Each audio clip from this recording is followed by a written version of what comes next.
Merci beaucoup, Jean-Jacques Lozan. J'avais juste une petite réflexion. J'aurais souhaité que vous portiez ce soir aussi la médaille, parce que c'est partie de la maison. Vous êtes intronisé, tout comme M. Médel, oui, et c'est pour nous aussi une fierté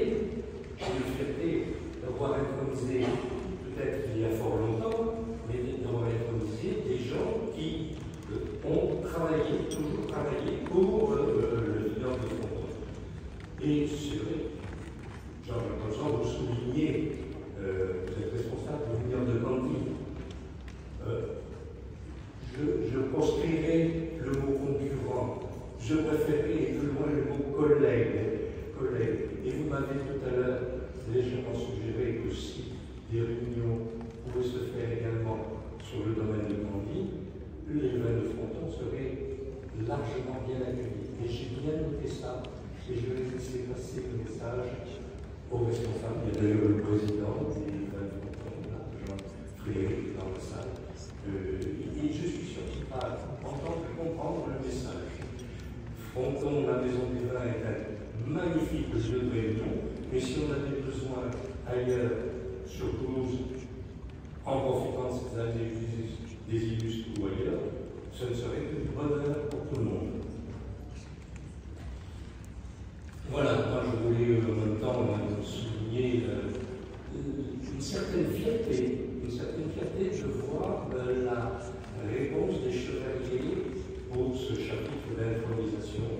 C'est quelque chose qui fait chaud au cœur, à moi personnellement, certes, mais au Grand Conseil, et qui montre que le travail qui est fait au jour le jour pour faire circuler une information, que ce soit sur Facebook, que ce soit par la lettre de Gandhi, eh bien, ça marche, il y a des effets.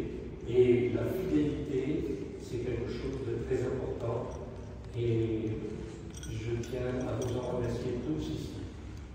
J'en profiterai pendant dans les remerciements, à remercier la ville de Toulouse, M. Jean-Luc Coudin, j'espère qu'il se fera un dédicace tout à l'heure, mais en tout cas, Jean-Jacques Lozan, pour nous permettre de faire cette belle cérémonie dans un cadre aussi prestigieux et qui permet de mettre à l'honneur, je parle de Gandhi, mais au-delà d'un Gandhi, le vignoble de Fronton, les vignerons de Fronton, et c'est vrai qu'ils passent des années délicates, compliquées au point de vue climatique, et même difficiles commercialement, parce que vendre du vin, notamment du yaourt, n'est pas une chose à l'heure actuelle les plus évidentes. C'est vrai que les vins blancs ont beaucoup plus d'attrait, et les fondations du Buisselet, comme vous l'indiquez à Gandhi, et sur Fronton, qui a redécouvert ce cépage qui était perdu au milieu des vignes, là, et qu'on a remis à l'honneur, mais il y a tout un travail à être fait et qui est très important, et pour espérer arriver à obtenir une AOP sur ce cépage Buisselet et comme Fronton. Le dossier est en cours au niveau des INAO, le dossier avance. L'INAO est une citadelle qui prend énormément de temps pour prendre des décisions, mais nous espérons bien que ce dossier apportera ses fruits de manière à ce que nous puissions avoir une AOC en blanc avec ce cépage Buisselet. Et certainement peut-être des cépages complémentaires, mais pour nous, le Buisselet, c'est ce qu'il y a de plus important. Voilà ce que je voulais vous dire de plus important. Une petite chose que je voudrais rajouter, c'est que 2025, le vignoble de Fronton va fêter son 50e anniversaire. Et oui, cela fait 50 ans, exactement le 7 février 1975, que nous avons obtenu l'AOC Côte du Frontonnier. Et qui s'appelle maintenant, bien sûr, AOP Fronton. Mais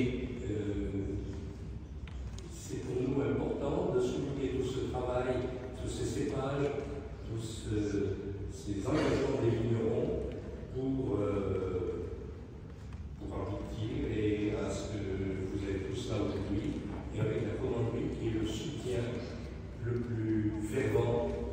des 20 frontons. Voilà. J'en ai fini le discours. Nous allons pouvoir maintenant procéder aux intronisations. Et je déclare donc ouvert le 247e chapitre de la commanderie des maîtres vignerons du Fontenay.